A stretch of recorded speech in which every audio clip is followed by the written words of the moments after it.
بسم الله الرحمن الرحيم والحمد لله رب العالمين وأفضل الصلاة وأتم التسليم على سيدنا ومولانا محمد الصادق الوعد الأمين وعلى آله الطيبين الطاهرين وأصحابه الغر المحجلين ومن تبعهم بإحسان إلى يوم الدين. اللهم علمنا ما ينفعنا وانفعنا بما علمتنا وزدنا علما يقربنا منك برحمتك يا أرحم الراحمين. Oh Allah, grant us knowledge which will benefit us and benefit us through what you have taught us, and increase us in knowledge which will bring us closer to you. ولا حول ولا قوة إلا بالله العلي العظيم وصلى الله وسلم وبارك على سيدنا محمد وعلى آله وصحبه أجمعين وبعد. Assalamu alaikum wa rahmatullahi wa barakatuh, and welcome to our next class on the fiqh of salah, the rulings of the ritual prayer. And today's class we have reached the section on Babu Salatil Musafir, the chapter on the traveler's prayer. So we're going to be learning today not just the rulings of the prayer, but also associated rulings with travel and how that affects prayer and things related to prayer and so forth. Insha'Allah ta'ala. We're joined by Brother Hassan as usual, who will be reading for us. Assalamu alaikum, Hassan. How are you? Wa alaikum assalam, Shaykh. Alhamdulillah. How's things? Everything okay? Yeah, Alhamdulillah. Well, thank you for joining us. Are you looking forward to today? 100%. Is May be travel traveling something you soon. do often? Well, we may be traveling. Well, we're praying that we'll be traveling soon. It does occasionally. You're away out of town. You travel. You're away for 2-3 days at a time. So this will be a lot of people out there. Obviously, they would travel for work. That's right. I think travel is Especially common. work. First of all, defining what travel is. When does one become a traveler according to Sharia? Because travel could be you go to work and back, you go to your shop and back, you go to your workplace and back. So we've got to define travel. What is actually a journey that affects rulings? So we're going to learn today is how rulings change when you travel certain distances and so forth. Of course, this book is written for the time of the Prophet ﷺ and the era he lived in, which was to do with different modes of transport. Of course, that has now been acclimatized to modern society, to contemporary modes of transport. So we'll be learning about how that works now in today's day and age as well. So we're going to read a traditional text. Alhamdulillah, it's one of the blessings we have in our weekly session here, is that we're reading a traditional text written by Imam Abu al-Ikhlas Hassan ibn Ammar al-Shurumbulali, rahimahullah ta'ala, a great scholar from Egypt, from Shurumbulal, which was a town outside of Cairo. He's a great faqih jurist of the Hanafi school of law, and he put together a book on prayer, purification and prayer. These were the specific things he wanted to cover. We also added to that fasting, and then later on he added zakat and hajj to complete the pillars of Islam. So we've been going through the section on prayer, or we've been through the congregational prayer, what breaks the prayer, what's disliked in prayer, what's sunnah in prayer, and I think we were talking about the nawafil prayers last time, the extra, the tahajjud prayer, the prayer of need, the prayer of istikhara, taraweeh we talked about as well, duha. We talked about praying in a boat, praying in a vehicle, which relates to this today. So now we're going to talk about the rulings that actually are changed or differ for the actual journey and so forth. So over to Hassan. If what page is it, Hassan, on the English copy?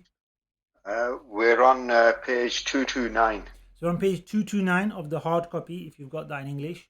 I think it's a few pages back in the PDF version, if somebody's got a PDF of al-Idaah, inshallah ta'ala. So section on the traveler's prayer, the beginning of that, the chapter, Babu Salatil Musaf, chapter on the traveler's prayer. So over to Hassan, off you go. Travel due to which the rules change. The smallest journey due to which the legal rules are changed is the distance of 3 days travel from the shortest days of the year, at an average pace and having rest periods along the way. An average pace is regarded as the walking pace of a camel or walking pace of humans on land. With respect to a mountain range, the pace considered is that which is appropriate to its conditions. If one is at sea, the wind at an average pace is the factor considered. Yeah. So before we go into the rulings, we said we're going to define what travel is, and of course, in the era of the Prophet ﷺ, and many centuries ago, there was no cars, boats, Oh, well, there was boats. There was no cars. There was no trains. There was no mechanical kind of stuff. Um, so we now come to an era where it differs. But let's talk about this first, then we'll come on to the modern means of transport and so forth.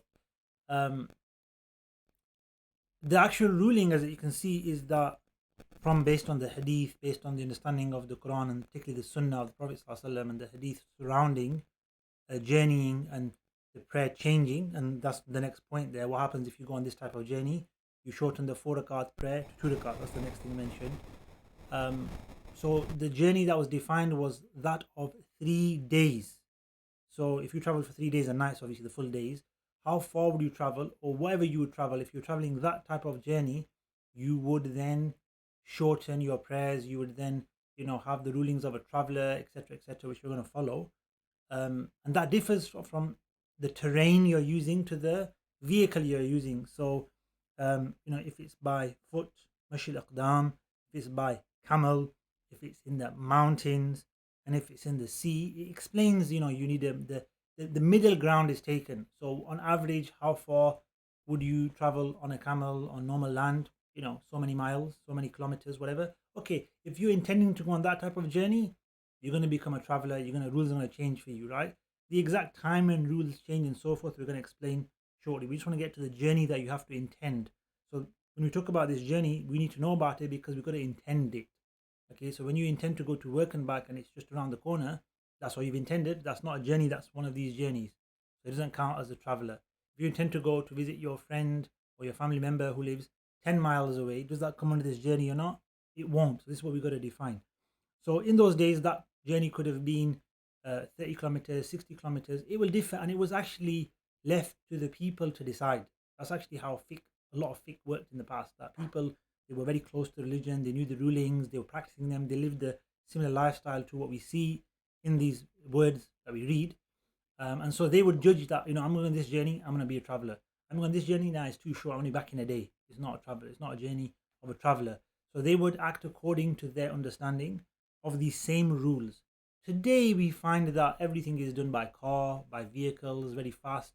Rarely does one walk a massive distance or use a horse or a animal to go. I mean, bike riding is probably one, but even same for bike riding now. This is the rules applied. So what are the rules now?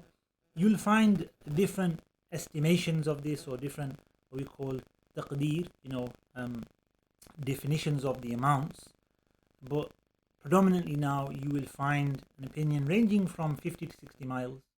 If you travel 57.5 is probably the most widespread now and most used mileage.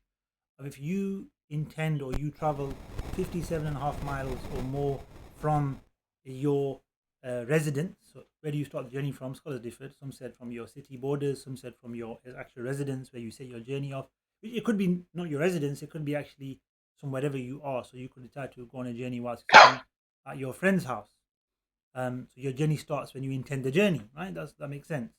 So when you intend to go on a journey from your start point to the end point, and that is equivalent or more than 57.5 miles, or is going to be because you're intending it, then you are actually intending to go on a journey that will affect the rulings, and the rulings will change. If you're intending to go on a journey which is shorter than that, so you intend to go 20 miles and then come back, then the rulings for you will not change. You won't be considered a traveler by legal definition, Sharia definition. You will be considered a traveler linguistically. I'm traveling, I'm going to visit someone, I'm driving in my car, going on the motorway even, but I'm not traveling far enough to be classified as a traveler according to the Sharia rulings. That's the first thing it says here. What is the journey with which rulings change? It's a journey of 3 days and nights in a medium kind of average moderate kind of travel with breaks as well, and that is either by camel, by foot, by wind. If it's on rough terrain, mountainous terrain, then each terrain has to be regarded and each measurement and estimation has been given to that. Like I said, today, make it easier for everyone, to be honest, and not have this confusion over what amount of journeying and so forth. It's a bit more difficult now. The numbers have been defined. It's an important point to start off with and to help us understand before we jump into the rest of travel and the rulings, because it's something that we need to learn, that it's not as how can I put it? It's straightforward because it was done in this way in the past. That what was straightforward in the past has become complicated for us. Now, Deen is simple. It's not one where I'm going on a journey. I've got no clue what to do. No, it's simple. So, what's the way of making it easy and accessible to everyone today? Is to help people and say, right, the journey needs to be this long before you can change the rulings, and then numbers are given. But you won't actually find numbers in the hadith. So hence there'll be difference of opinion, and that's a mercy. That's from Allah subhanahu wa ta'ala. That's part of our religion. You may have a few numbers here and there. Some people you might hear and say, oh, it's 51 miles. Somebody might say it's 58 miles, 57.5 miles. Alhamdulillah, whichever mileage, whichever distance is considered to be a travel distance, follow one of them. Be confident in what you're doing and stick to that and measure your distance. Use Google Maps. How long is my journey? I'm starting from here, I'm finishing there. Is this much? Okay, I'm traveling 23 miles. Okay, that's not a journey to change rulings. I'm traveling 75 miles. Okay, that's long enough for the rulings to change, and so forth. Right? So that's the first thing. Now, what changes when you intend to go on that journey? Bismillah, Hassan. Sheikh, just a quick one. I don't know if we're going to touch on this later on, but if you're traveling, let's say you're going abroad, you're going to Pakistan, up to what stage do you remain a traveler? I mean, generally speaking, you're going to go Pakistan. Good question. A couple of weeks. So the question is, if you're going on a journey and you're a traveler, or you're a traveler all the time, you're away from home until you come back. No, that's not the case. There are times when you're away from home and you're on a long journey, you're a traveler. You become a traveler, and then you become what we call a temporary resident. Okay, you become a temporary resident. That concept of temporary residency is coming later. We're going to talk about when you are on a journey and you decide to stay somewhere. Do you now pray as a traveler where you're staying, or you pray as a resident where you're staying because you're staying there? There's rulings to that. We'll come on to that very shortly, inshallah. But let's carry on with the rulings of what changes. So what are the rulings that change if you go on this type of journey? Bismillah. Bismillah. The shortening of prayer. The traveler is permitted to shorten the 4 rak'ah obligatory prayers even if his intention for travel is to disobey Allah. The shortening of prayers is permitted when one passes the buildings of his area of residence, as well as passing the town yard that is connected to the buildings of his area. Though if the town yard is separated by farmland or an open space, then it is not a condition for one to pass this. Yeah, and carry on. The town yard is an area regarded as a place of benefit for the town or village, such as for the running of animals like a stable or a place of burial. Yeah, okay. So there's several points to mention here. Let's go through them one by one. First point is straightforward. If you go on a journey we've just described, I'm going to use the term the distance of 57.5 miles. I follow that myself. There might be some differences. You might have, 58 miles. But if you want to go with the number, that's what I follow personally. Hassan, what have you been taught previously to this? To be honest with you, just exactly what you said. There was so many different figures. I think 48 was the shortest I've ever heard. Yeah. And 60 was more or less, people were saying that, look, if you 60 miles, generally to be on the safe side, but 48 was, a few people have actually mentioned 48 actually. Yeah, it's all about but estimating generally the 60, distance. Yeah, so, if, like I said, but what it is each number is a random number, just to make a point here.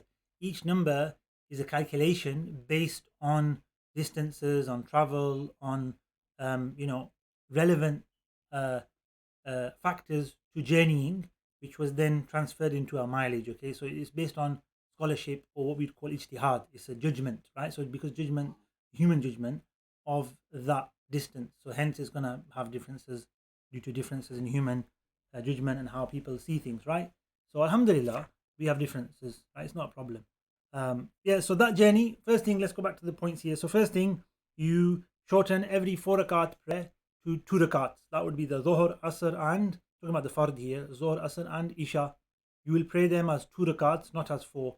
For Fajr and for Maghrib, they remain as 2 rakats and 3 rakats. Okay. Then it says you do this, and you can do this not when you've traveled. This is an important point.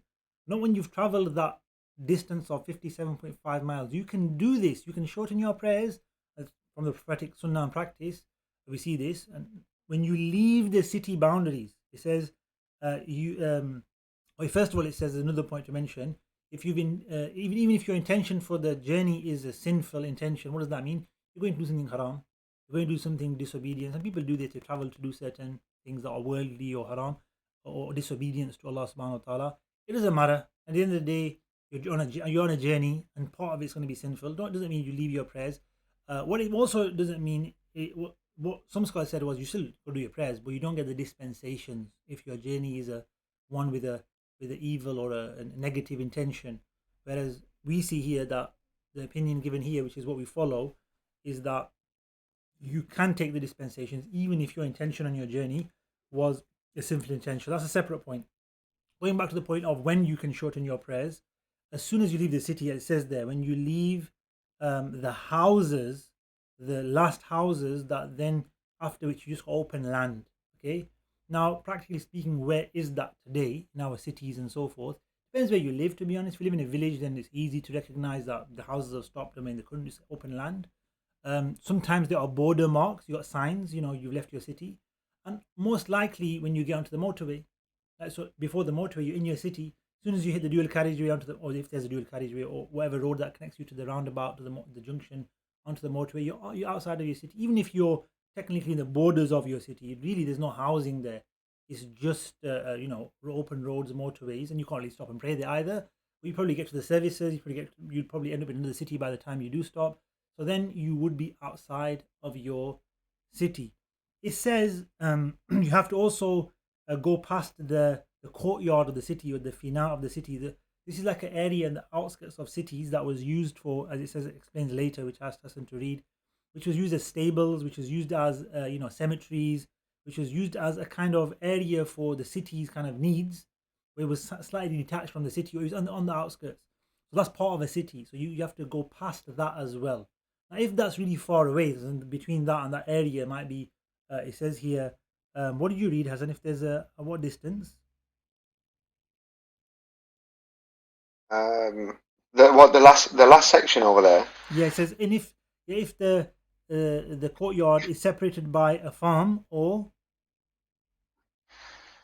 That was just further up.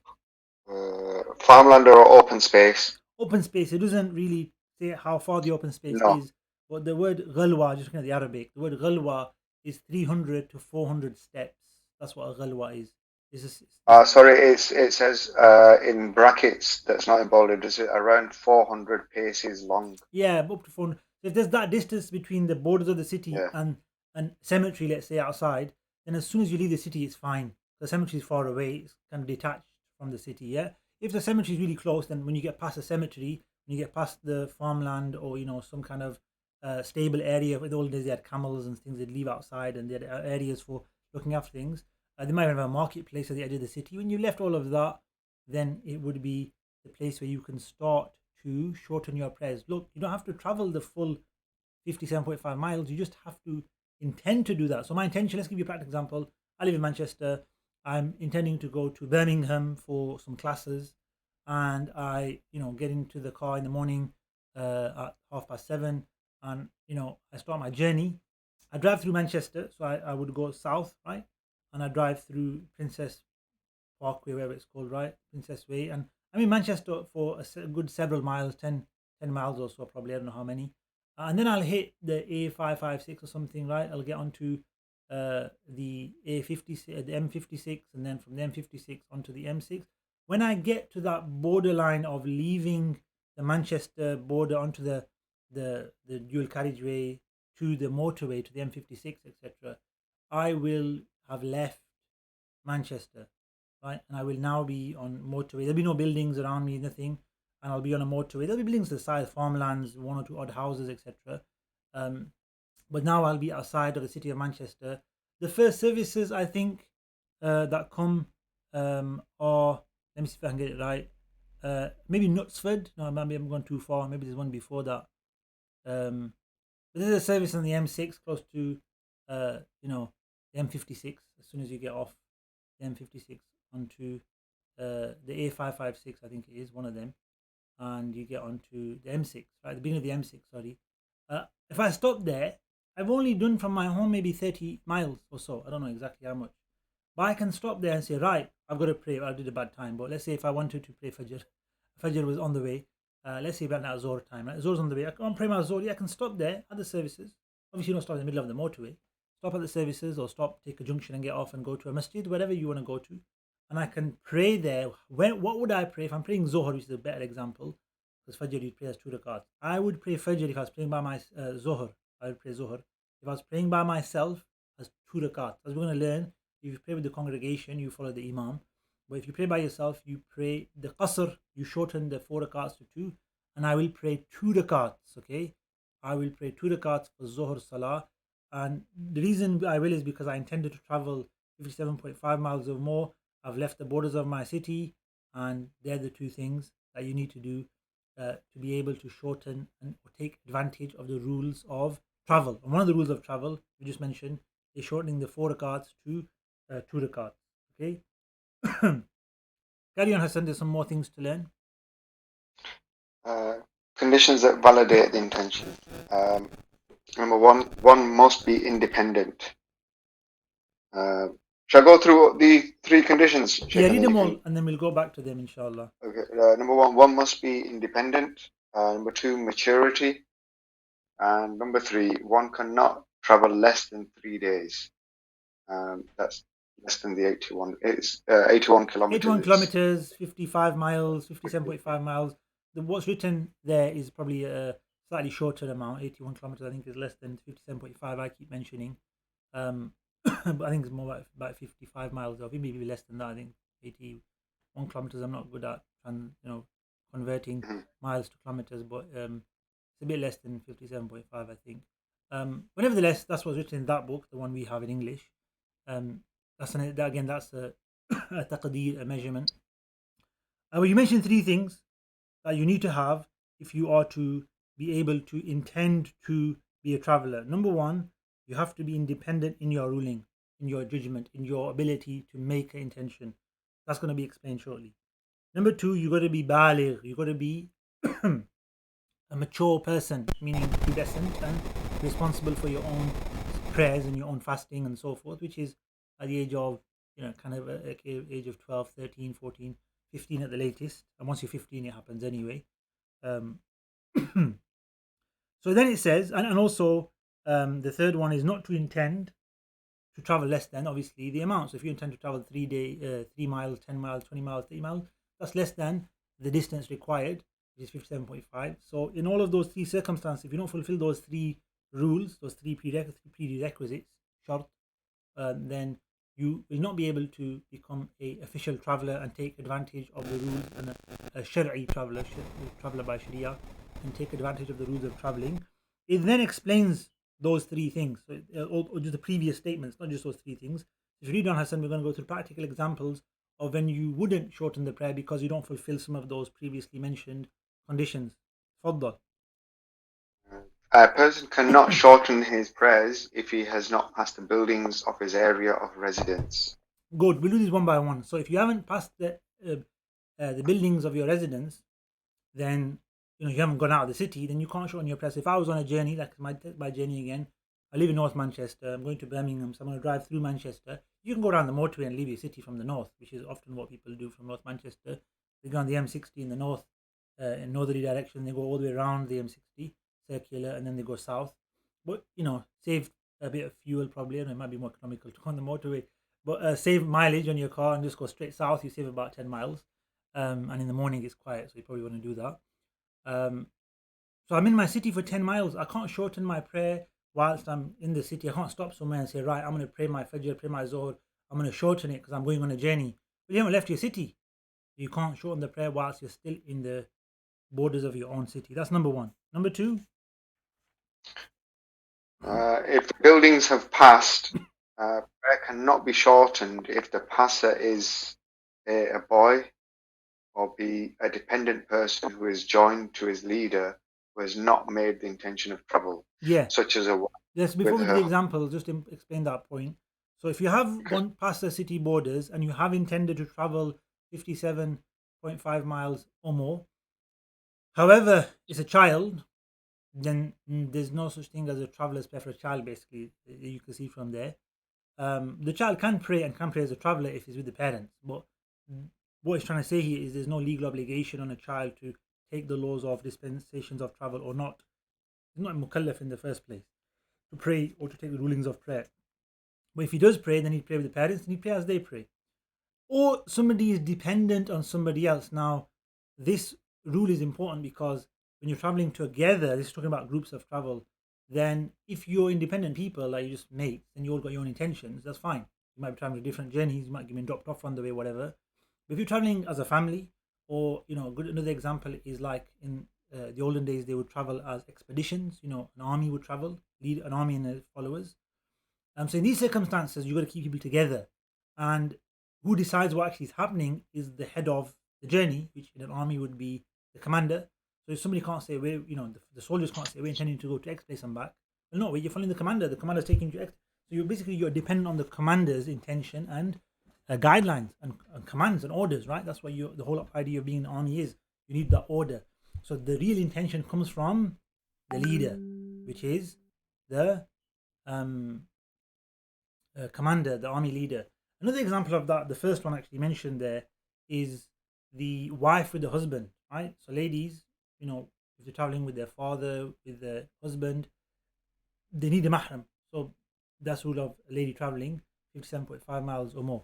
So if they are on that journey, then who's decided how far they're going to travel would be the person leading the journey, so the head of the household, the husband, the father, and he will say, right, we're only going here and back. That's it.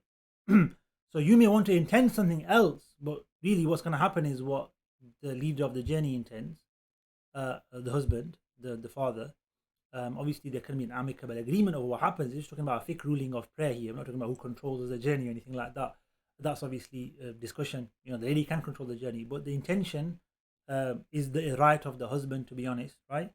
And therefore, what happens is what happens to the prayers and so forth is the intention of the leader of the army, the husband.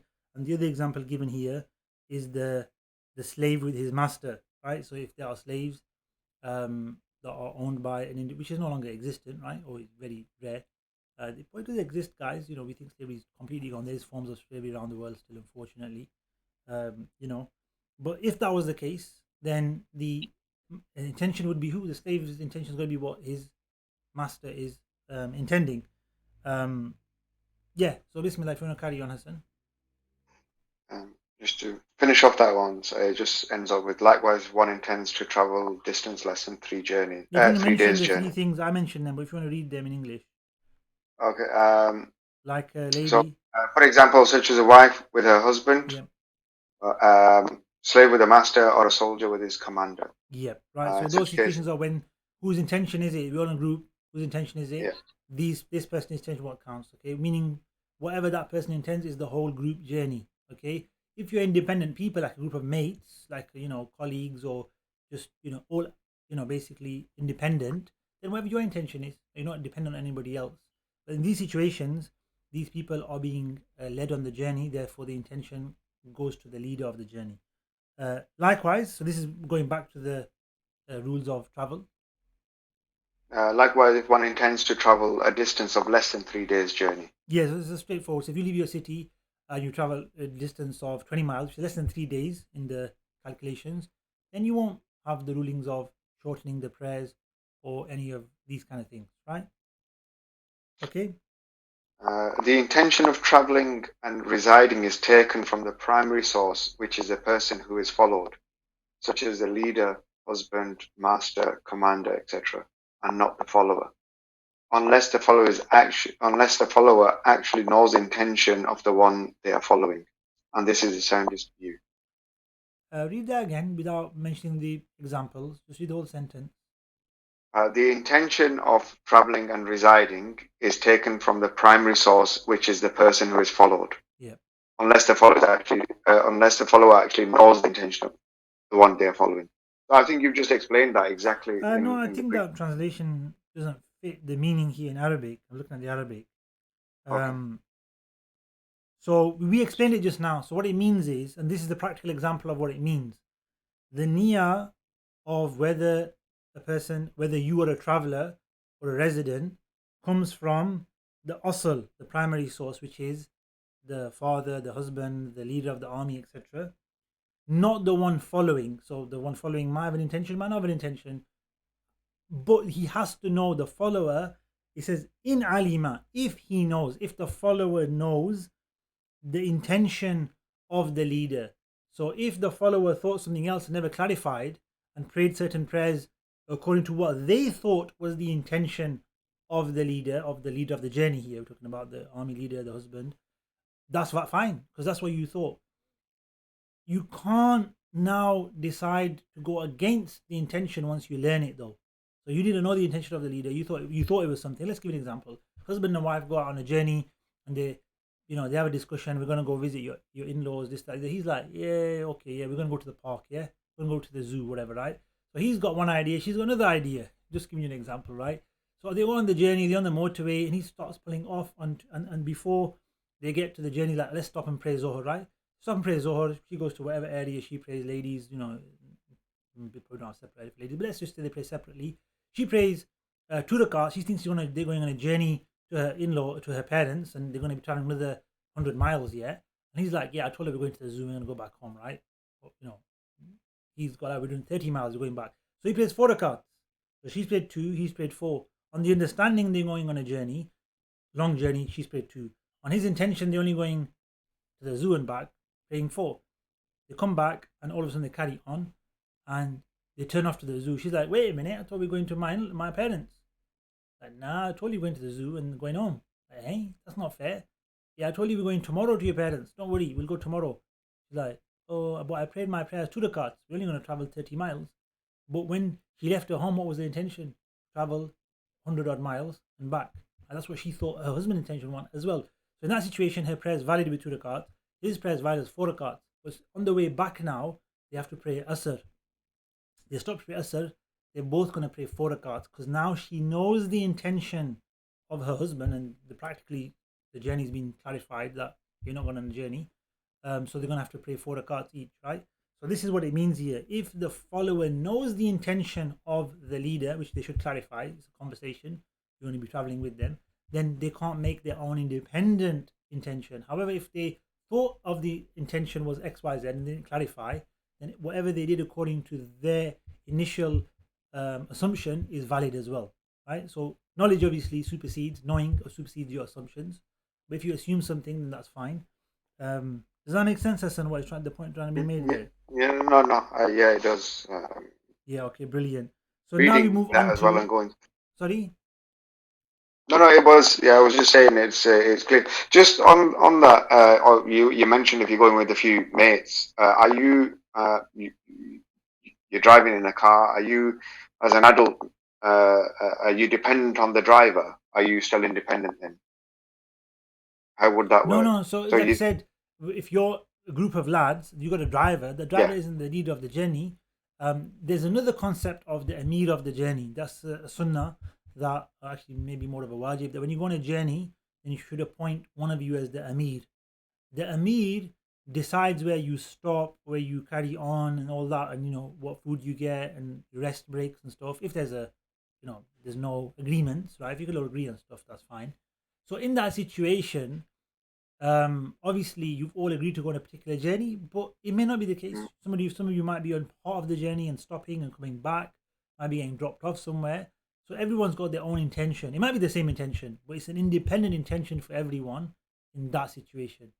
It's not like we're going as a group, we've got to follow one person. No, you could have different intentions. You could have the same intention. It's when you go as a group officially, like an army with the leader. Let's say you're sent on, I don't know what kind of other scenario that is. It's all military stuff like army, navy. But you're officially bound by the leader. You can't disobey. Otherwise, you've broken the law. You've broken, command. You probably get fired and stuff, right? Probably get court-martial and all that, right? That's what we're talking about. We're not talking here about just an agreement to go together. Let's say you're going on a work trip and say, let's go together.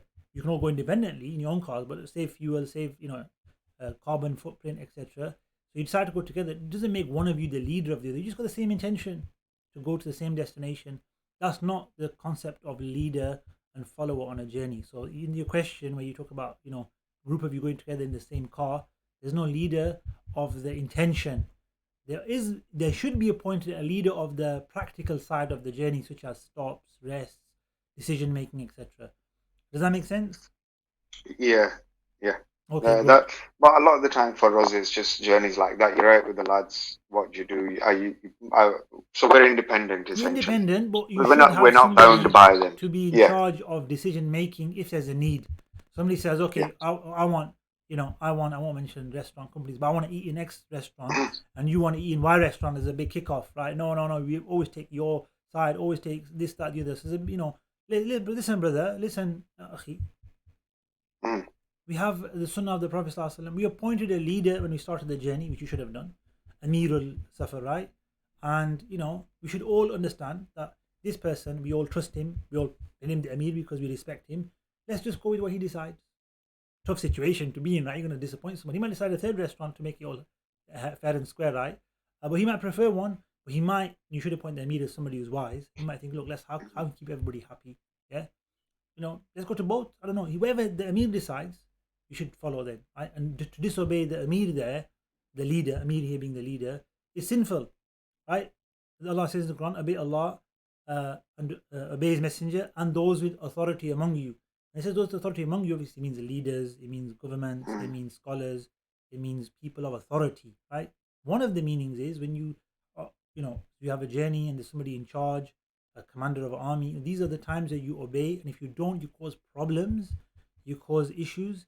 Then they're sinful, right? Then you've gone against the command of the Quran of obeying people of ulil amri minkum. Amr means command. He's the Amir. He's the commander, right? So, in this type of journey, there's a principle where we have somebody as Amir of decision making, right? Of decision making on practicalities, etc.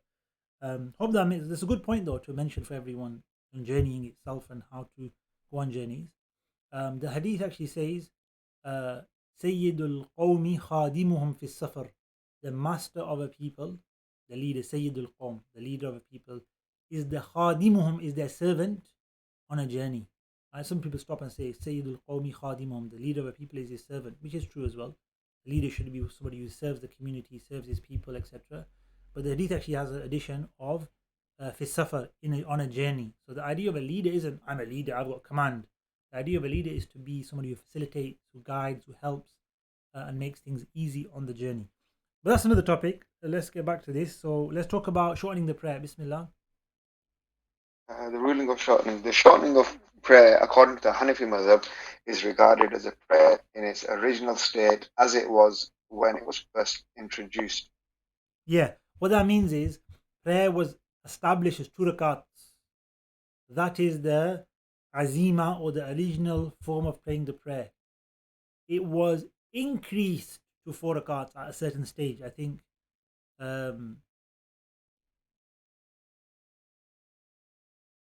maybe when the Muslim went to Medina it was increased. I can't remember when in the Seerah it mentions. There's a hadith of Sayyidah Aisha that when Salat was legislated, it was 2 rakats in residency and in travel. Then later on, it became 4 rakats in residency for Zohar, Asr, and Isha, and remained 2 in travel. So she used the word remained 2 in travel, showing you that the Salah was 2 rakats originally, all of it. And it remains such in travel. So when you pray Zohar on a journey, what do you pray? 2 rakats. When you pray Asr and Isha. So this is a hadith in Sahih al-Bukhari that I'm referring to, that Sayyidah Aisha explains this.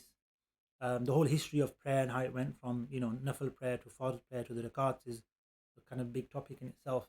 I don't remember the exact timings of these events. Obviously, the fard prayer was Isra wal Mi'raj, and this would have been after that. So what that means is that praying 2 rakats is the original form of prayer.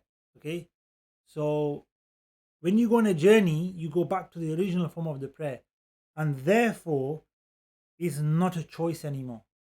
So although we're saying you reduce, funny thing, we're saying you reduce your rakats on a journey from 4 to 2. We're not saying you can, we're saying you have to. You go back to the original affairs because that's how it is. So although it's a form of a dispensation, it's like a lightening of the burden. Normally, such things are choices.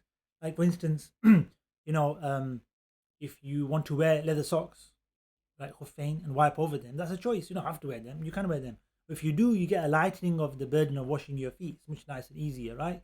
you can take that dispensation. Right? It's a genuine dispensation. You got a choice. Yep. Here you don't have a choice. There's not really a dispensation. Dispensations when you choose to take the easier way. You don't have a choice here. What the author is saying here is in Hanafi school, when you go on a journey to pray 2 rakats is the original ruling. And that's what you got to follow. There's no option left. Okay. So they actually call this rukhsa majaziyya in usul in theories of Islamic law. They call it a figurative, dispensation. In reality, it's a must take. You can't say no. You can't say I'll choose. Other scholars agree to this. I think on the madhab say no. You got a choice. You can pray 4 or you can pray 2. There's a choice in other madhabs. In the Hanafi school and other scholars as well, they say no, it's not a choice. You just pray 2 for Zohar, Asr, and Isha. It's not a choice. You must pray 2. But what if you decide to pray 4? Yeah, you say, I'm alright. I got time. I want to pray 4. Bismillah, Hassan. Read on. If a traveler completes 4 rakahs and sat the first sitting, the prayer is valid. Yeah. Though is disliked. Good, carry on. If, however, he does not sit for the first sitting after 2 rakahs and continues the prayer as 4 rakahs, then the prayer is not valid unless he intends. Don't say unless. Don't say unless. Stop there. You leave that unless part. Right? So let's go through that. If a person prays 4 rakats and decides to not take the 2, and that's what we needed to pray, and sits after 2 rakats, the first sitting is after 2 rakats, then the prayer is valid with a dislike. What's the dislike? You've delayed the salam, you've prayed 2 rakats, you've sat down, you finished your prayer, that's the prayer, what's left, salam. You decide to get up and pray 2 extra rakats, which count as nafil, by the way, right? So you pray 2 rakats, you've sat back down, and then you finished your prayer. So you've read the fard, and you've read 2 rakats extra on it. So in a sense, your prayer is valid, but you just delayed the salam till another 2 rakats. So it says, sahhat salatuhu is correct, because all the things of fard have been found. But of course, there is a delay in the salam. That's where the dislike comes from. And then he says, and if you don't sit down after 2 rakats, so you pray 1 rakat, you pray 2 rakats, and you move on to the third one without sitting down after 2 rakats, and you just pray the 3rd rakat, and the 4th rakat, and then you give salam, your prayer is not a fard prayer anymore. You haven't fulfilled the 2 fard of Zohar, Asr, or Isha. Remember talking about the shortening of the prayer on a journey. You have not fulfilled the obligation. You prayed 4 rakats and they count as nafil. So they count as something which is 4 rakats of just prayer. Just prayer is always going to be considered nafil prayer, just extra prayer, right? Just rewarding prayer. It's rewarded. We haven't fulfilled the obligation of 2 rakats of the Asr. Asr is the shortening of 2 rakats. You haven't done that. So you've got to start again and pray 2 rakats. This is important, as you can see, to follow this rule. Not a choice. Then it says unless, which is carrying on from that. So I prayed 4 rakats. I didn't sit in the middle rakat. Okay? In the 2 rakats. I got straight up for the 3rd rakat. And I prayed all the way to the end and I gave salam. My prayer is actually valid. And the 4 rakat of the fard of Zohar have been completed. What's going on there? So if you read on Hassan, it's going to explain this. So the situation now, just before Hassan reads unless, is somebody has prayed 4 rakats. They've not sat down after 2 rakats. Their prayer is invalid. Unless, carry on. Unless he intended to be a resident when standing for the 3rd rakah. Okay. In which case, the prayer is valid. Prayer is valid. So after 2 rakats, you should sit down, but he's not going to sit down. He's going to stand up for 3rd rakat, which would invalidate the 2 rakats, right? Because why would he invalidate it? We did this before, if you remember. One of the conditions of obligations of prayer is to sit for the last sitting at the end of the prayer. If we're saying 2 rakats is the end of the prayer, and you haven't sat down, you haven't done the end of the prayer, you've broken the prayer in a sense, so you've not done the proper prayer. We won't say broken it, we'll say it's changed to nafil, meaning it's not going to be a valid prayer, valid fard prayer. So in this situation, you do the same thing. You've prayed 2 rakats, it's the end of your prayer, you've not sat down, you've got up for the 3rd rakat. But what did you do at the time you got up for the 3rd rakat? You intended to become a resident in the place you're praying, that city or town or whatever. And remember, if you're a resident, this is the temporary residency we're talking about, Hassan, that you're not in your own city, you're in another city, you become a resident. How do you become a resident is very coming. The next statement is how a resident becomes a resident, or a traveler becomes a resident, sorry. But let's say you just did that, which we're going to explain in a moment. Then what's your fard of your prayer now? Your fard during the prayer has changed from 2 to 4. You might have started the prayer as a traveler, but the prayer now in the middle of it, you're a resident. So what do you pray? You pray 4 rakats. You're a temporary resident, but you're a resident. So you pray 4 rakats. So if you miss the first sitting of a 4 rakat prayer, it's not invalid. It's a wajib. You missed a wajib, which is bad, and you do prostration of forgetfulness at the end. But because you intended you have to intend that as you rise for the third rakat. You can't intend it afterwards, like in the fourth rakat, etc. I think you got a bit of time to intend that. But yeah, you can't intend it at the end and say, "Oh, I've intended. I was going to pray for. I'm a resident now." So you intend that at the end of the prayer. No, it's too late. You need to intend it before. Repeat the. Well, now you pray 4 rakats because you've intended to be a resident, right? So repeat that. Does that make sense, Hassan? So third rakat, you stood up, you didn't sit down, you've intended to pray 4 rakats, you prayed 4 rakats, you will do sajda to sahw at the end, you will prostrate for forgetfulness because you missed the first sitting, and your prayer is valid, and now you're a temporary resident. You never intended residency, you never sat down after 2 rakats, you prayed 4 rakats, gave salam, your prayer, fard prayer is not valid, you become, you have to repeat the 4 rakats, or if you intended residency, now you got to pray 4 rakats. If you haven't intended residency, you have to now repeat in a sense because you started it but broke it. You have to repeat the 2 rakats for your fard. Yep. Yeah. No, the last bit obviously makes sense. So if you're going to get up for the third, you make intention that you're resident, then obviously you're reading the 4. That's it. That's okay. I think it was just the first little section that we just read over there. There's a little bit, I don't know whether it's just the English and the Arabic might be a little bit different on it, where it says the traveller completes 4 rakahs and sat the first sitting, the prayer is valid though it's disliked. Yeah, that's correct. But just for clarity, the bits where you say sitting, is that sitting just at the tashahhud or tashahhud, Yeah, just tashahhud. Durood Sharif, So the or obligatory part of tashahhud is to sit, the fard part is to sit from after the second sajda until ashhadu anna Muhammadan abduhu wa rasuluh. And then whenever we mention tashahhud, linguistically and in fiqh terms, it actually means that part of the prayer. From sitting after the sajda, and you obviously have the position of sitting, all the way to washhadu anna Muhammadan abduhu wa rasuluh. That's the shahud. That's the at-tahiyyat as well, right? That is the obligation. The Durood Sharif, which has got a different name, salawat on the Prophet ﷺ, the dua at the end are two separate things. They're not the same either. The Durood Sharif or the salawat is one thing, which is sunnah of the prayer, as we've learned, and the dua is a separate thing, which is the sunnah of the prayer. And then you have the salam, which is a wajib, and that's the end of the prayer. So yeah, that tashahhud means when we say the first sitting, the qu'ud, and so forth, what we're referring to is that amount of sitting. Reciting the tashahhud itself, as we've learned previously, is a wajib. The sitting is a fard, the recitation is a wajib. It's a must all do, so we do all of it. But that is what we talk about. Does that help clarify things? Yeah, no, that's a little bit more clear because there was just like at what point would you not sit? Yeah, so Because that next basically section it over means if there, you forget to sit after 2 rakats and get up, or you just leave it for some reason and then carry on to yeah, the third and fourth rakat, and you remain a traveler, in that case you will not have sat the final sitting, because remember your prayer is 2 rakats. We're saying that at the beginning we said you must pray 2. You haven't sat at the end of 2, you've sat at the end of 4. That's not a valid prayer. Not a valid fard prayer. It's a valid prayer of 4 rakats, but that's nafil now. yeah. So you would just do the 2 fards. You Again, just yeah, exactly. essentially repeat it. Yeah, essentially Yeah. repeat the 2 Okay. fards. Yeah, that's right. Yeah, that's clear. Okay, brilliant.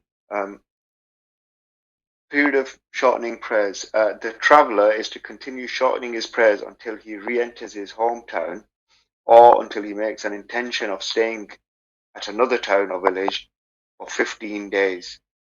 If one intends to remain for less than 15 days or does not intend his length of stay and remain for years, then he may shorten his prayer. Yeah. So we now move on to establishing residency after travel. So when you're a traveler, how do I become a resident? First of all, if you come back into your city, so there's different types of what they call watan, land, if you like. Watan means like homeland, right? But they call it land. You got your watan al-asli, which means your homeland, your place where you live. This means, let's be careful, this doesn't mean India or Pakistan, right? Before you think, oh, that's my homeland. Yeah, that is where your parents are from, or your grandparents, etc. We're not talking about that. When we say your home, we mean the place where it could be where you're born, it might not be, but where you live, with your housing, where you sleep the night all the time, where you live. If you say I'm going home, where are you going to go home to? For Hassan it's Bolton, right? For myself it's Manchester. But your family might be living, for me, my family's in Sheffield, my dad and my siblings, right? That's, in a sense, home for me because I'm from Sheffield originally. I was born in Dewsbury, right? My parents are from Pakistan. They're all different places I've lived and been to and visited and so forth.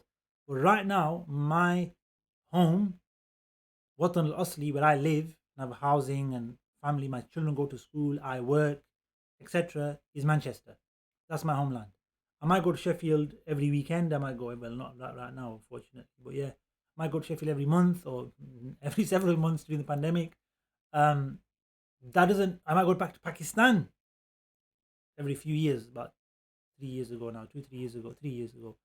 Um, doesn't make me. I'm at home, of course. I'm with my family. I know everywhere. I know everybody. But the resident, in terms of rulings of prayer, I'm not at my homeland. I'm not at my actual home. I'm going to stay there for a certain amount of time, 3 weeks, 4 weeks, 5 weeks, 6 months. It doesn't matter. That we're going to talk about that later. So your homeland is important to define this. It's going to mention it later as well, but it's important to define it right now so we understand these rulings. So your homeland is your homeland. If you're in your homeland, there's no such thing as being a traveler. You're just wandering around your own city. So if you are on a journey and you come back into your homeland, you can't. You're a resident again, right? You're in your homeland, for goodness sake. How can you be a traveler in your own city? You can't.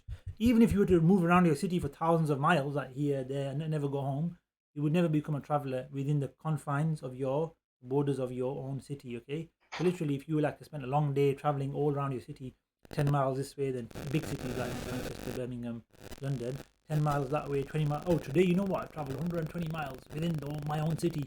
Yeah, you don't become a traveler at the end of the journey of that 120 miles. No.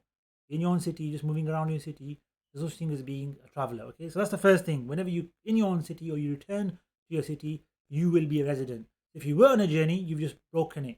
Right? You've come back into your city, you've just stopped it. Basically, you've become a resident. The second way you can become a resident or stop the rulings of travel is what we're trying to say here is, as it says there, to intend to stay half a month or more in a city or a village, a fixed place of dwelling. So town, city, village, where there's fixed housing, buildings, not like a campsite. Okay. So if you intend to stay, so if you camp somewhere for 6 months, it's not considered a city. Okay. Or if, let's say, a month, it's a campsite, you're a traveler. If you stay in a hotel in a city, the fixed building isn't a hotel. That's what it is. If you stay in a town where there's a little hostel and there's a few houses around, little village, and you intend to stay there for 15 days or more, you become a muqim. And a muqim is termed as a temporary resident. You become a resident, but not resident as a actual resident. Your residency is Manchester for me, right? Bolton for Hassan. But let's say we stayed in London for 3 weeks, work trip, family holiday or visitation, and we actually got time to stay there, right? You would now become a temporary resident because you've intended 15 days or more. Half a month here means 15 days or more. To be precise, 75 prayers. 15 days equals 75 prayers. If you're attending, somebody says, what about 14 and a half days or 14 and 3/4 days? Look how many prayers it's going to cover. If it's going to cover 75 prayers or more, your stays, then you'll become a temporary resident. If it's going to cover less, which is basically less than half a month, less than 15 days, then you will be not a resident. So you'd still be a traveler. So if you intend to stay somebody, let's say somewhere 5 days, let's say the same journey to London, you're going on a journey to London for work. Those watching in the south, if you're coming up north to Birmingham or Manchester, and you intend to stay for 3 days, 4 days for work, then you are not a resident because you have to intend to stay half a month or more. So if obviously 3 weeks is the example I gave. If you're not doing that, it's less, then you're still a traveler, right? So in your temporary stay at the hotel, at your friend's house, wherever you're staying, you will be a traveler. So let's say you went to Scotland once, right? We stayed there for 3 days, 2, 3 days. We didn't intend to stay for 15 days or more, right? So we were travelers wherever we went, right? Or we were probably traveling everywhere as well. But it was just 3 day trip, right? So you show on your prayers, you take the rulings of safar, the rulings of journeying. Then it says, if you intend less than 15 days, which I just explained, then you will shorten the prayers, right? Even, and what if you don't have an intention, like, I'm not sure, I want to stay 10 days, 15 days, 20 days, I'm not sure. If you're not sure of an intention, you don't have an intention. If you don't have an intention, you remain a traveler. And that's what it says. So it says, if he doesn't have an intention, and even if he doesn't have an intention and remains there for years, he will continue to shorten the prayer. What does that mean? It means, like, I'm in, I've moved, I've traveled to, I don't know, let's give an example. I'm in Manchester, I'm in London, let's just say, and I've got a few jobs to do and a few people to meet, and they're coming in and so forth. And I'm intending to stay 5 days to get all of that done. After 5 days have elapsed, I didn't get to do everything I wanted. So I get a few calls saying, look, in the next 6 days, we'll come back to you with what you said. You know what, I've got to stay another 6 days in London. Oh, I'll go on, I'll do it. So now I've intended to stay 6 days. I've not intended to stay 15 days or more. Although in total, I've stayed 11 days. After the 6 days, you don't know, you've still got a few grey areas, your work isn't completed, a few projects, you got phone calls, new people are coming, you got to stay another 10 days. Okay, so you stay another 10 days, but again, you haven't intended 15 days or more. You stay 10 days, you stayed in total 5, 6, 10, 21 days. But in all those 21 days, you will be shortening your prayers. You'll be taking the rules of traveler, because at no point did you intend to stay 15 days or more. You didn't intend temporary residency. You are still in your intention of traveler. I'm going to leave in 3 days, I'm going to leave in 5 days, I'm going to leave in 6 days. You have the intention of leaving, or you don't have an intention at all, then you will continue to follow the rules of travel. Okay, hope that's clear. Yep. Yep. Okay, move. Let's go Yeah. on. When is the intention of residing not valid? Yep. The intention of residing is not valid in two towns where a person has not specified only one as a place of residence. Yeah. So you can't say, let's say you're traveling to Midlands from the north, right? And it's a 100-mile journey. And you say, right, I don't know whether I'm going to stay in Leicester or Birmingham, but I'll stay in either of them, right? That's your intention, stay in both of them. One day here, one day. You're not made an intention of a specific one. That doesn't count as and you're intending to stay, let's say, 2 weeks there, or let's need more than 2 weeks. You're intending to stay 3 weeks there, if 21 days. You intend to stay 21 days or more, but you haven't specified whether that's Leicester or whether that's Birmingham, and therefore you haven't got an intention of staying in a town or a city for 15 days or more. So that's just explaining the previous ruling. Your intention has to be in one city, one town.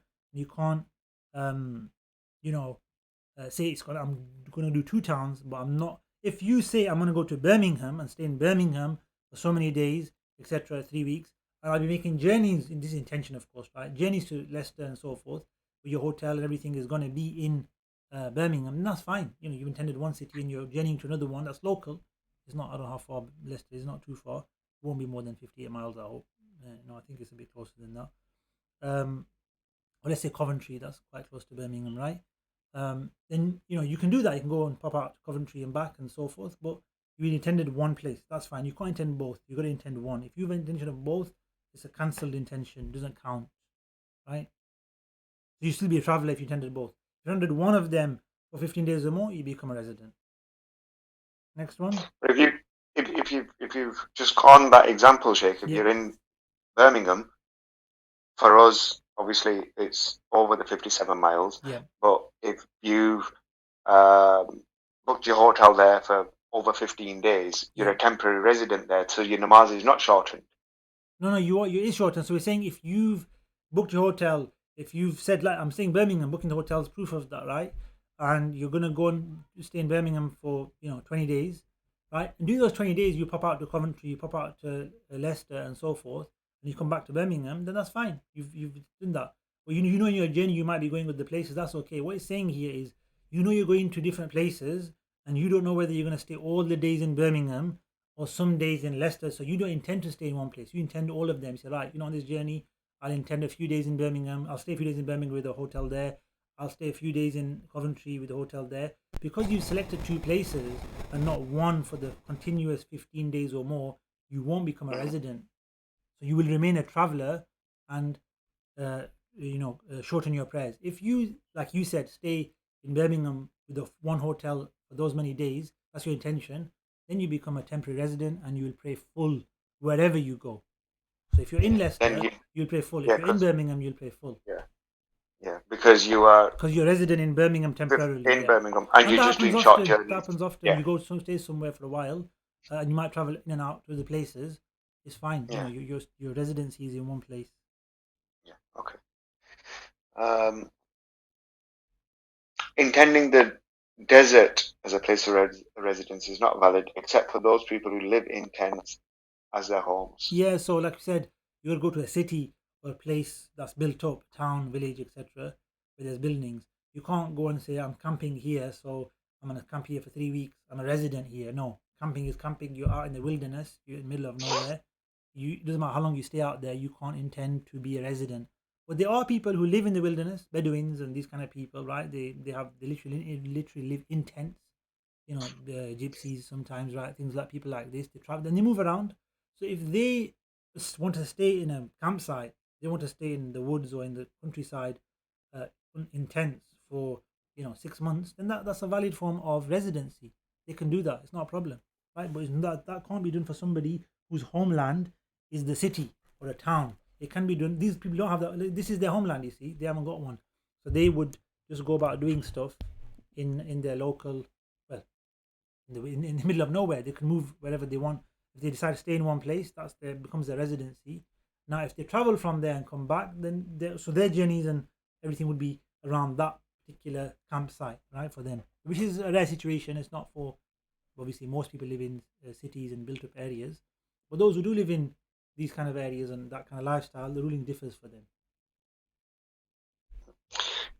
An intention of residing is not valid for soldiers who are fighting on enemy land. Yep. Or Um, in addition, an intention of residing is not valid for soldiers who lay siege to a city or town against disobedient Muslims yeah. in So our land.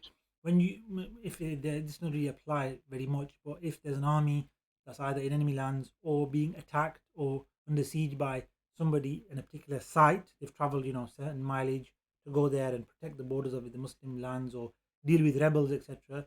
Then because they're under siege, because they're in enemy lands, they can't. There's not a valid place or time, situation to intend residency. So there'll be travelers however long they stay there. So if they end up staying in enemy lands for 6 months, there'll be travelers for 6 months. They won't attain residency.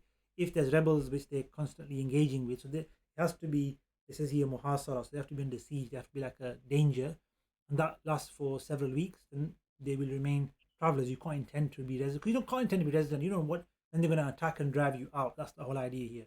They could attack at any time and drive you out, and then how can you be resident in a place where you don't know whether you're going to stay 10 minutes or 10 days or 10 weeks, right? So there's no, it's unknown, right? So for that reason, you can't intend in those places to be a resident.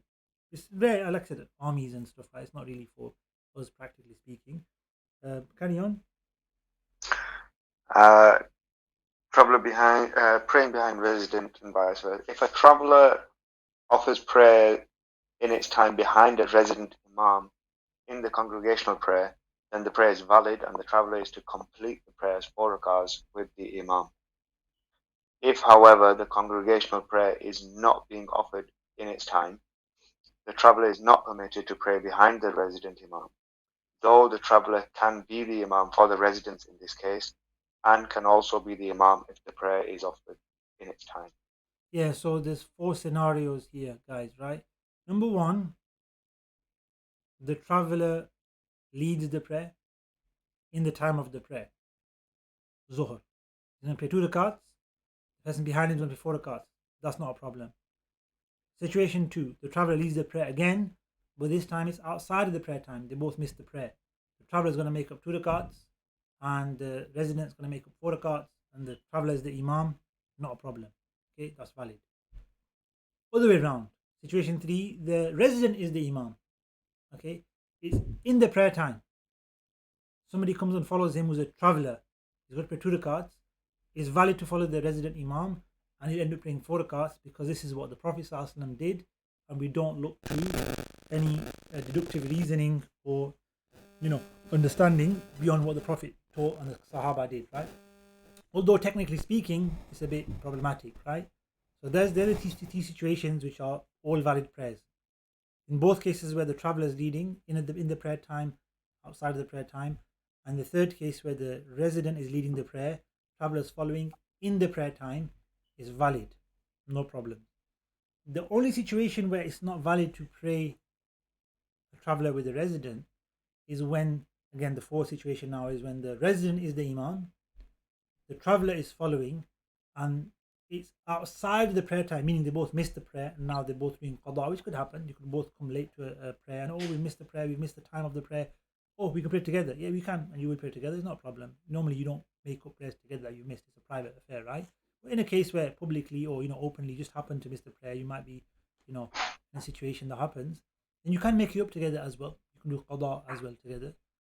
In maybe you in a more common situation is you're on a journey, you fall asleep, you miss fajr, you wake up, and you make up your fajr, you make it up together. That can happen very much so. But let's say in this situation is different. Is when there's a resident and a traveler, they both miss the prayer, and the resident leads the prayer.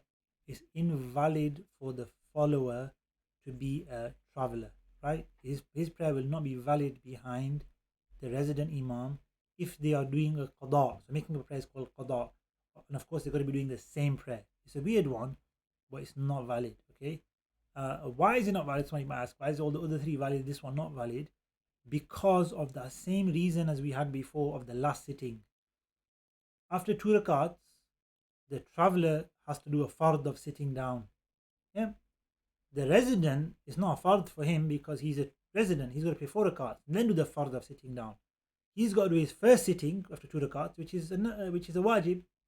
So the imam is doing a wajib, and the follower is doing a fard. And there's a rule in prayer that the prayer of the imam has to be equal or stronger than the prayer of the follower. So as a follower, the traveler, his prayer is now stronger than his imam. It's turned around. So how can the follower have a stronger prayer than the imam? He can't. So we say here that the prayer is not valid for the traveler behind the imam, resident imam. Now you might bring up the same scenario for in the prayer time. So, well, that's exactly the same during the prayer time, isn't it? When you're in your prayer time, Zohar, the iqamah happens, the travelers come in, they pray behind the resident imam. Same thing, after 2 rakats, the follower's prayer, which is the traveler, will be a fard to sit down, and everybody else will be wajib to sit down. So again, you got the same scenario. Why don't you say it's invalid there? I just explained to you earlier. We follow what the Prophet ﷺ and the Sahaba did. There's no reason to do otherwise. We don't have any narrations of what happens if you make a qada together. So you could do, you could say like, okay, you know what, let's just do what happens in normal time. But you know what, we allowed that to happen in normal time because of the Prophet ﷺ and the Sahaba. Technically speaking, it shouldn't be allowed that somebody does a fard and the leader is, the person leading him is doing a wajib, but we're going to allow it because of the hadith, because of the practice of the Prophet companions. Outside of the prayer time, there's no hadith. There's no reason to pass that ruling on to that situation. So we'll leave it and we'll say go back to the default. It's just not valid for that to occur. So it's a bit of a technical one. I know I didn't have to go into the explanation. And just if you can just remember the rulings. First scenario, traveler, imam, resident, follower, valid in the prayer time. Second scenario, again, resident, traveler, imam, resident, follower outside of the prayer time, valid. Third scenario, resident imam, following is a traveler within the prayer time, valid. Fourth scenario, the traveler imam, resident imam. Fourth scenario is resident imam, following traveler outside of the prayer time, not valid for the follower. So the imam's prayer in all situations is valid. The follower's prayer in the first 3 situations is valid. The follower's prayer in the fourth situation, which is a traveler praying behind a resident imam in a qada prayer, is not valid. So his prayer is not valid if his following is not valid, and therefore he should pray. They should pray separately, or put the traveler as imam. Actually, that's one way of doing it. Is the traveler the imam, and then the resident can follow him, and they can make up that prayer together. So it's a very technical one, probably unknown to most of us, right? But it is clearly stated here that's the case, and it's well known, obviously, amongst the fuqaha, jurists, and the books of fiqh. That's not one combination you can have between a traveler and resident praying together. It's not a common situation either. It's outside of the prayer time, and it's the resident leading the traveler, that wouldn't be a valid prayer for the follower, for the traveler, right? I think that's when you grasp that by now, yeah? Yeah, eventually getting there. To Okay, good. put it really easily is within the prayer time, either or imam follower. Outside of the prayer time, if it's qaza, it's better to just do it separately. Just Separately, to yeah. keep Better keep it separately, very or you can have the traveler as the imam, but yeah, as the better imam. is Yeah, separately, but yeah. just to keep it easy, Keep it just easy, if just it's keep it outside the prayer separate, yeah. time, And to be pray your honest, own. when it comes to qada, keep it separate in general, No, you know. yeah. I don't think people really are, but I've Yeah, never really seen people do Jamaat yeah. in the qaza. Like I said, it's very rare But yeah, situation where you may miss a prayer it together and you could make up yeah, together. And you probably be in the same situation, you probably both be travelers or both residents. yeah. In that case, you can pray together. But yeah, generally, if it's outside of the prayer time, just keep it separate. Inside the prayer time, either or Yeah, imam, it doesn't matter. resident, Inside the prayer time is what you both they're start playing with both the valid. time. It's Exactly. It's valid. just Yeah, normal inside the prayer time. Anybody can be the yeah. imam. Anybody was the imam. But if it's going to be mentioning it now, actually. So yeah, let's carry on. If the traveler is the imam, it is recommended for him after the final salams on completion of two rakahs to say, "Complete your prayer. I am a traveler." However, prior to the prayer, he is required to say these words to prevent uncertainty. And after the traveler imam completes his prayer, the followers stand up and complete their prayer without reciting Quran because the imam's recitation suffices. Yeah. So this is situation now of the traveler being the imam. Okay, so I'm a traveler. I'm praying 2 rakats. I'm the imam as well. There's 10 people behind me, whatever. Some might be travelers, but some might be residents. I'm gonna pray 2 rakats and give salam. I'm a traveler. I'm not gonna pray 4. Just because I'm doing in a congregation doesn't mean I increase my prayer. But the people who are residents have to pay 4 rakats. Their obligation is 4, so they can't, stop with me after 2. So what do? They'll stand after 2 rakats and complete their prayer, third and fourth rakat. Okay, so as a traveler, I should inform them before I start the prayer. I'm a traveler, guys. When I finish my prayer after 2 rakats, you need to stand up and make sure you do the third and fourth rakat. So you say that before you inform them before. It's also sunnah to say after as well because there could be somebody who's a late comer to the prayer who might not understand what's going on. And why is it seems like a short prayer? I don't know. Did I join? They were reciting out loud and they stopped at Isha, for instance. They read out loud and they gave salam of 2 rakats. Why didn't they give third and fourth rakat? What's going on? Isha especially because it's a loud recitation. Um, and you say at the end, what does you say? Atimmu salatakum fa inni musafir. Complete your prayer, for surely I am a traveler. You can say in the plural. Atimmu salatakum fa inna musafirun. You can say in the plural. Or inna qawmun safrun. We are a people of travel. Different um, ways of saying in Arabic, but just generally say English. Complete your prayers because I'm a traveler. Meaning I've done 2. You do make sure you do 4 if you're a resident. I travelers will not obviously follow that. They're travelers themselves. And when the resident gets up to finish the third and fourth rakat, they won't recite because they're technically behind an imam. Right? They just got to get through the third or fourth rakat, and that's the correct opinion. Although there's an opinion they can recite, and then they will give salam at the end as normal. Um, yeah, Just in the third and fourth, where it says without reciting Quran, even Alhamdulillah Sharif, yeah, that's exactly what you it means. just So you don't recite the Quran yeah, and you don't recite Surah Al-Fatiha or anything. You remain silent. Because what would you have done if you're in a 4 rakat prayer with the Imam? You would have remained. You wouldn't have read any Quran in the first, second, third, or fourth rakat, right? With the Imam's recitation covers your recitation. Technically speaking, when you were behind the Imam, when you started the congregation, you were behind the Imam, right? Now you can't finish with the Imam because you've got 2 rakats to do, right? But in a sense, you do the 2 rakats and you catch up to the Imam's salam and you give salam and you leave the prayer. So in hukam, we say, in ruling, you're still behind the Imam for those third and fourth rakat, and therefore you don't recite the Quran. What they said is some scholar in the Hanafi school, it says fil asah, meaning in the most correct opinion, meaning there are opinions where you can recite Surah Al-Fatiha. You recite only Surah Al-Fatiha because it's the third and fourth rakat, or third in Maghrib, third and fourth. Actually, no, Maghrib, everyone's praying 3 rakats, right? It'll be Zohar, Asr, and Isha. Some say you can recite the Quran, which will be Surah Al-Fatiha. And the rest of the prayer is normal, so your takbir, your ruku, your sujood, your tashahhud, your salam. It's just that what would you do then? You stand up, you'd pause for a while, and you'd make ruku and sujood and etc. Or you'd read the Quran. but it's valid to read Yeah, it's valid to read Fatiha. the Quran. Yeah, it's Yeah, valid to read the okay. Quran. Making up missed prayers. If a traveler misses a prayer and decides to make it up when he's a resident, he is to offer it as 2 rakats. And if a resident misses a prayer and decides to make it up when he's a traveler, he is to offer it as 4 rakats. The factor considered here is the state of the person in the last timing of the prayer. Yeah, straightforward. So Yeah. if you, this is only if you miss the prayer. You're praying the prayer, you pray whatever your situation is. I'm a traveler, I'm a resident, figure it out. But if you miss the prayer and you want to make it up, what do you make it up? 2 rakats or 4 rakats. This is only for Zohar, Asr, and Isha, right? These three prayers. You look at what you were, what your situation was at the end of that prayer time. So, Isha finishes at Fajr time, Zohar finishes at Asr time, Asr finishes at sunset. So at let's take Asr. At sunset, when Maghrib kicked in, I didn't pray Asr. I missed Asr. Okay. Where were you? I was in Birmingham. What were you doing? I went there for the day. Oh, you're a traveler then? Yeah, I was a traveler. Okay, so when you make up Asr now, we should make it up as soon as possible, to be honest, right? Before your Maghrib Salah. But what are you going to make it up as? 2 rakats, 4 rakats. Well, make it up as 2. Why? Because that was what my situation was. When I missed the prayer, I was a traveler. I missed 2 rakats. I didn't miss 4 rakats, I missed 2. When I make it up, what am I going to do it as? 2 rakats. Other way around, I was on a journey and I came back home and it was like Asr time, it was getting late. It was Isha time, let's do Isha. And it was late and I got home and I was like, I'll pray when I get home.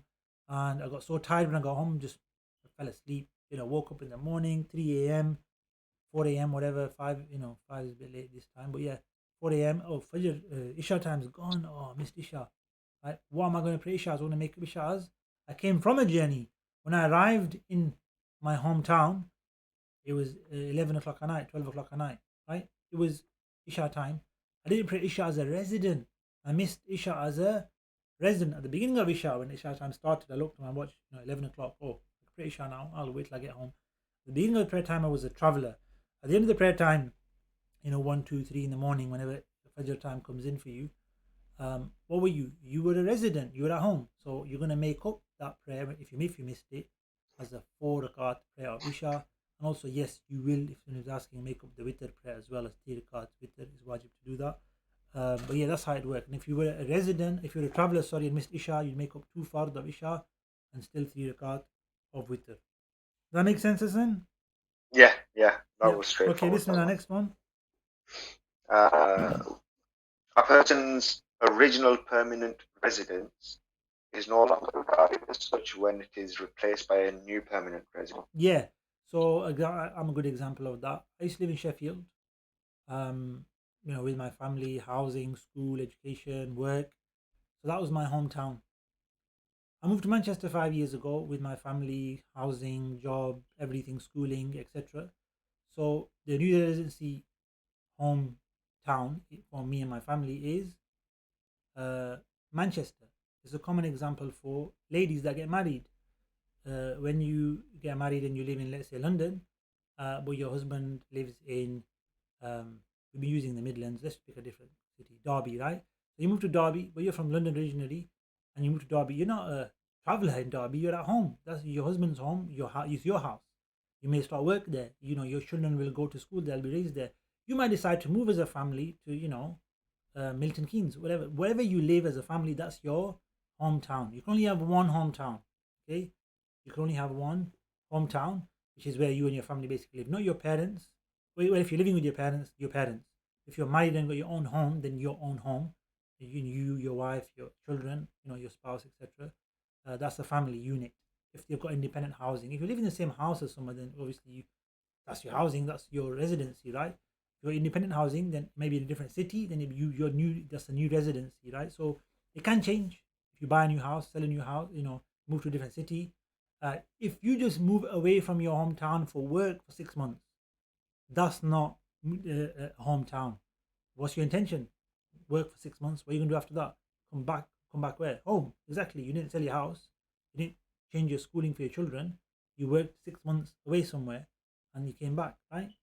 That was the intention. Right. You may change your schooling for your children. You may move as a family, but you only intend to move for 6 months and go back. It's not a permanent move. That can happen as well. Most likely, the working member of the family is going to go there and stay for several nights and days. There'll be depending on how long you stay there continuously, you may be a temporary resident or you may be a traveler, because it's not a permanent abode of residence. The rulings of other boards of residence or lack of residence apply. Okay, so the home residence, where your hometown is, your homeland is where your house is, where your job is, where your job doesn't have to be there actually. Your job could be somewhere outside of your hometown, right? But you live there, you spend the night there, your family is there, your children live with you. They may go to school in other areas as well, but this is where your home is. That house where you live is basically where the city that's in, that's your hometown. Okay, that clear, Hassan? Yeah, Yeah. yeah. So if you want to change it, you can. But I think you're comfortable in Bolton, aren't you? Alhamdulillah. Alhamdulillah, right? Bless You're Bolton. welcome to Manchester any day. Ahlan wa sahlan. Bolton's heaven for me. Alhamdulillah. I think everybody does love their home. I know I'm in Sheffield, to be honest. Yeah. It's special to me. But I grew up there. I know the roads and streets and stuff. But I'm getting used to Manchester. It's nice here. Alhamdulillah. It's okay. Less coronavirus here, by the way. Sheffield was a bit of a hotspot before, I think. Was it? The updates I was getting from friends and family is not good. And I checked it out, and it was one of the not so good places. But alhamdulillah, I've not really been and stuff. So Manchester is not the best of places either. I've heard now as well. So I don't know. Manchester's in Greater Manchester. If you combine it all, the stats don't look as good as other places. Yeah. I don't think they're good anywhere really, to be honest with you. Right. So moving on to the Okay. next one.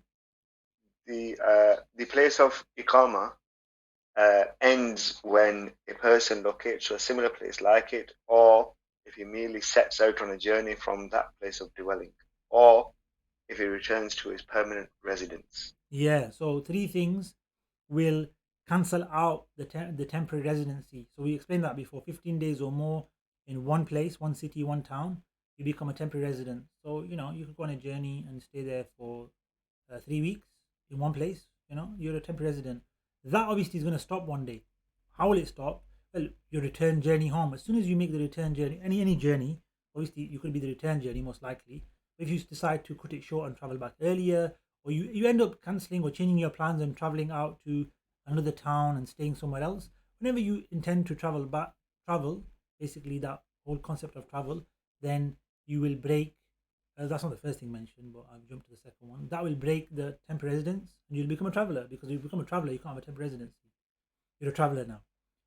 The other way you can change, so this is changing it. Your temporary residency in one town can be changed to another town. Yes, I've gone to Birmingham. I tend to stay there for 3 weeks or more. I'm a temporary resident there.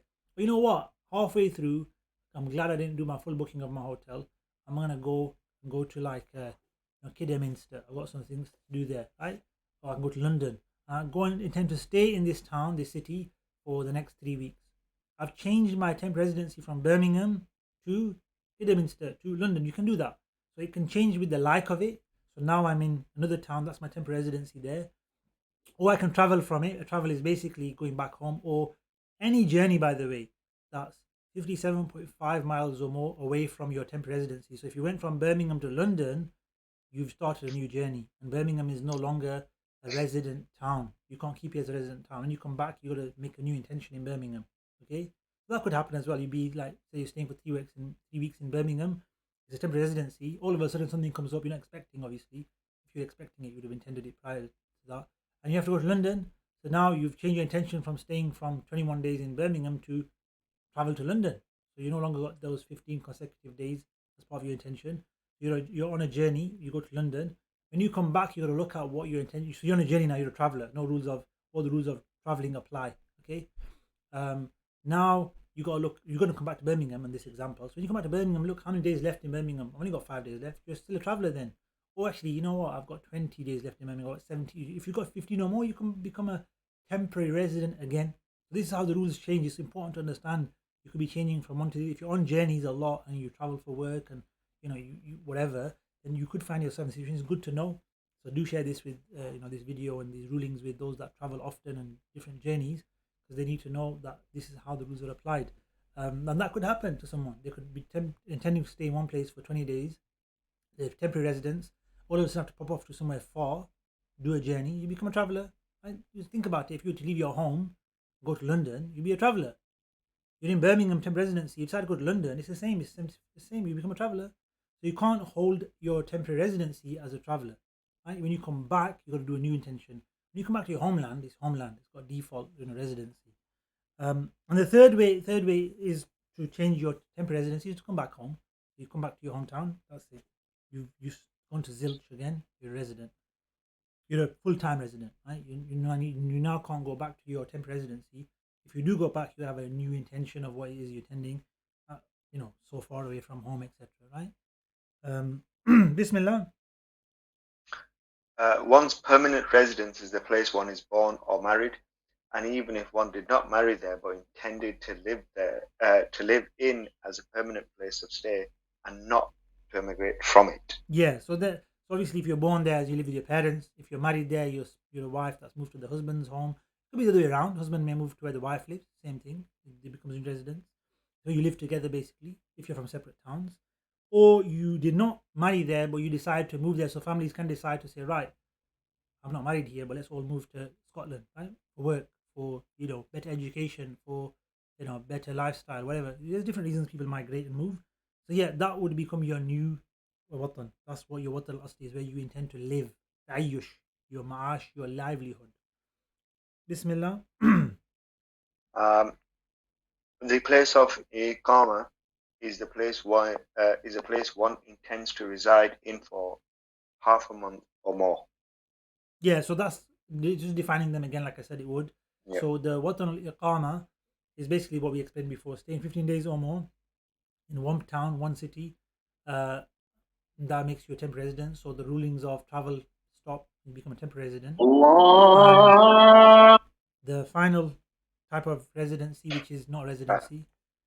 The place where one intends to reside for less than 15 days is not regarded by scholars as a place of residence. Yeah, so that's not actually a place of residence. So if you're a full-time resident somewhere, your homeland, and you go and stay somewhere for 3 days, it's not a place of residence. It's just called a place of living. It's called Darus Sukna, place of living. If you go on a long journey and you only intend to stay 4 or 5 days in a city, then it's a place of residence, but not you don't become a temporary. It's a place of living. You don't become a temporary resident, so the rulings of travel don't change. Okay, then it says something important. Bismillah. The prayer of a sick person. No, read the last part again. The last bit. Yeah. The place where one intends to reside for less than 15 days is not regarded by scholars as a place of residence. Okay, it doesn't say it in your copy. I'm reading some commentary further. So what I was going to say after that was, if, for instance, you